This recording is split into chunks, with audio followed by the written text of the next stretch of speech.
You no get followers, you no go meet as a mama. As a mama, as a mama, as a mama.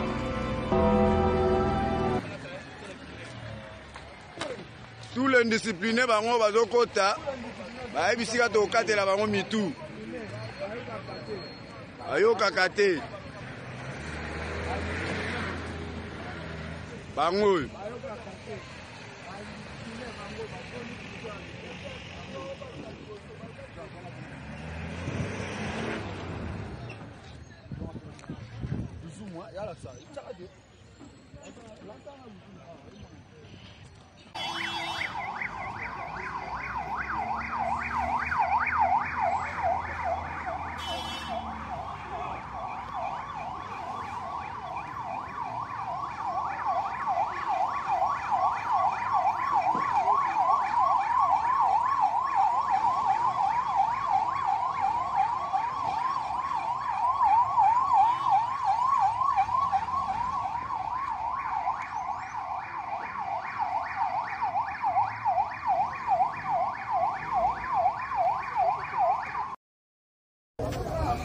Voilà, Mbote, Baïk Kongomani, merci beaucoup pour la confiance.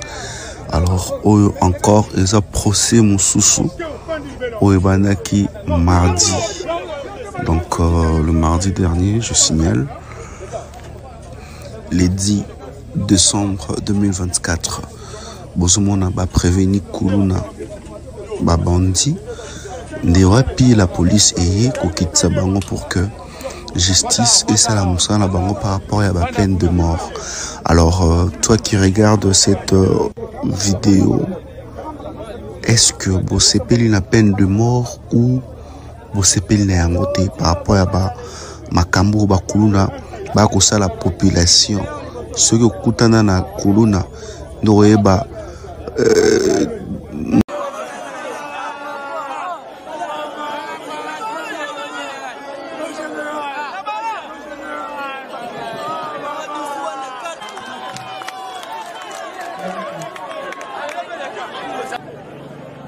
la base esali mwa mikolo bozali kobenga biso pona ko dénoncer activisme ya ba kuluna o bazali boso na biso bango yewe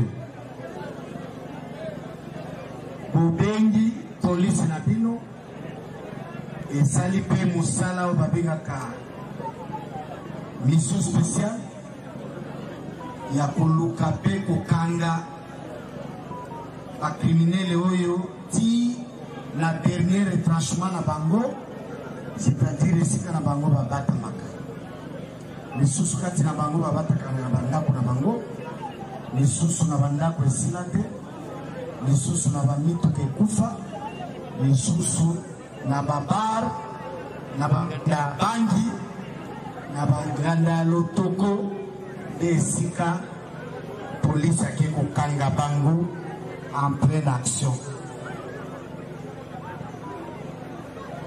Oyo tala bilongi na Lombroso asi alobaki criminel nyonso azalaka na mwa elongi na ye boye otali ye omoni ke oyo azali criminel nde bango ye oyo police a utilisé technique wana ya Lombroso na barenseignement mosusu euti na population oyo topesi bino merci mingi kokolabore mpe kopesa biso barenseignement na mayeba tali bakuluna oyo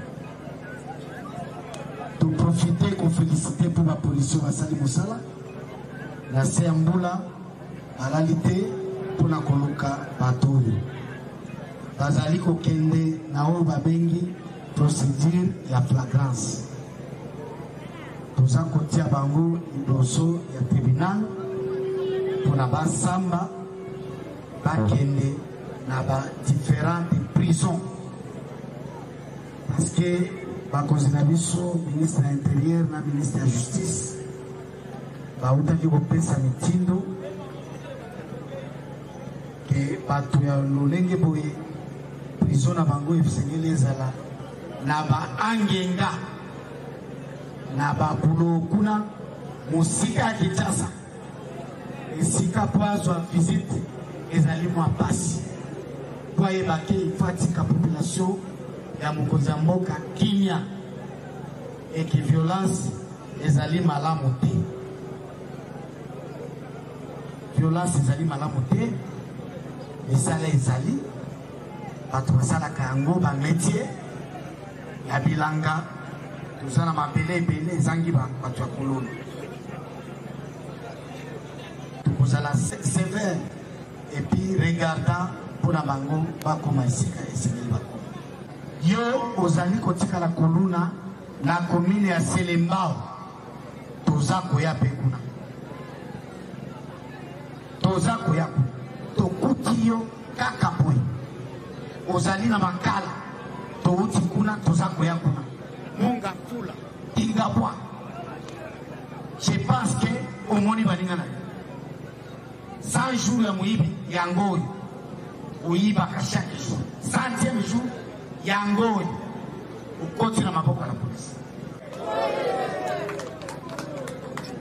Totie la service ya patrouille pona kotala ngambo ya nyonso ya Selembao ya Kaluka bayeba kanisa kike kokoma tere ya bitumba ezali bongo te. La service eza na ba information nyonso soko meke eloko wana tokoyeba komaîtriser yo.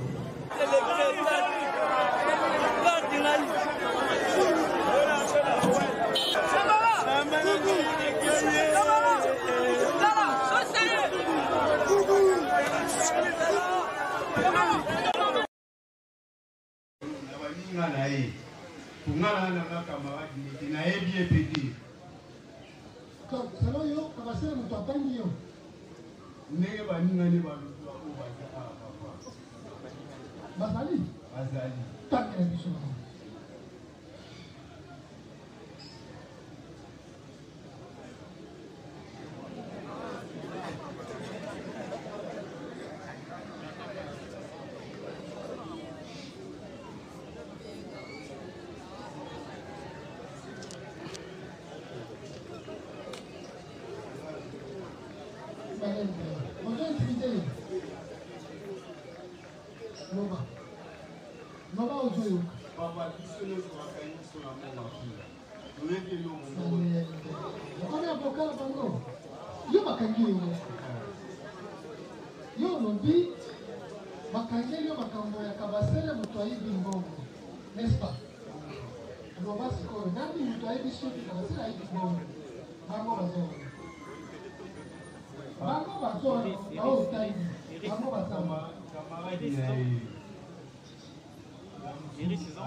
Mbongo boni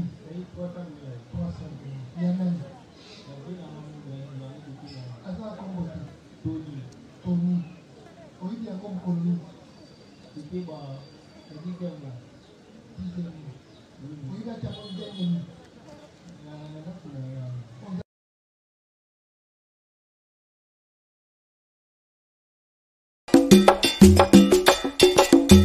masolo ya moto botikela ba wewa ba maseba masolo ya kwanga botikela ba teke kasi masolo ya agence de transfert d'argent botikela CH Money.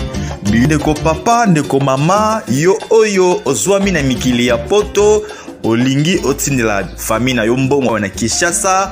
CH Money agence de transfert d'argent ezawana pona ko servir bino yo pe oyo ozwami awa na Kinshasa olingi otina ndeko na mbongo na mikili ya poto benga biso na numero oza komona. Agence CH Money tosalaka mikolo nyonso.